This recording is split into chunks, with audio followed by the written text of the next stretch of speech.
Hello and welcome to the MAC weather page for this Tuesday, January 12th, and we're going to see some pretty gusty winds here begin to develop over the next couple of hours. Already beginning to see that across the southwest parts of the state, and again, those stronger winds will be moving from the southwest to the northeast as low pressure near the Saginaw Bay region moves off to the east into Lake Huron.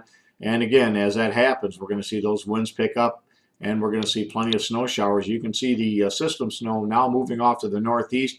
We got lots of lake effect now beginning to get cranking, and across the lakeshore areas over the next 18 to 24 hours, we expect about 6 to 12 inches of snow, with inland areas picking up 1 to 2, maybe 3 inches of snow, with some isolated heavier amounts.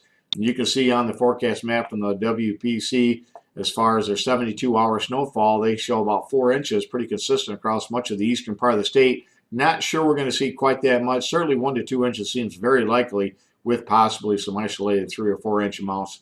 Not out of the realm of possibilities. And again, I have no problem with the heavier snowfall depicted on this map here near the lake shores. They're going to get hit pretty hard.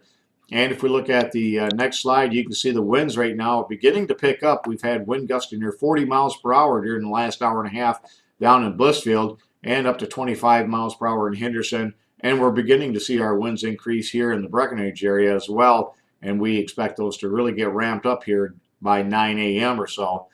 If we look at the low-level wind flow, the circulation of that low pressure is seen pretty good here across the Saginaw Bay area. And that's where the winds are lighter near that center of low pressure. But again, as it moves off to the east, we'll get northwest winds really on the increase, bringing that lake effect snow showers well inland.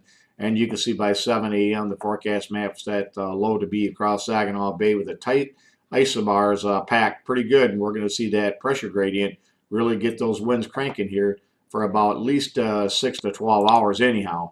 And the weather map for tomorrow, you can see our system will be well off to the northeast. Another weak low is going to be dropping down from the south.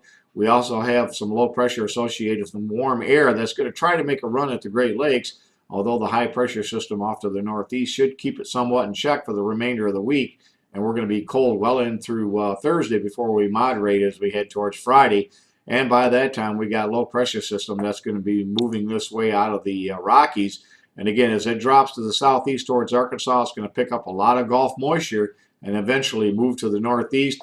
We have model discrepancies galore, so really I think we'll not have a real good handle on this until probably tomorrow afternoon. But certainly the trend has been a little bit warmer, so this could be a significant freezing rain setup, possibly an ice storm, or it could be just in the form of plain rain. So we're going to have to watch this very closely as, again, the models are really not agreeing even with themselves here from run to run.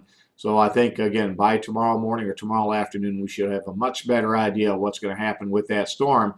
That's still on the possibility we could see some good snow from it as well. But more and more, the odds are leaning towards rain or freezing rain. Thanks for stopping by and have a great day, and 73s to all.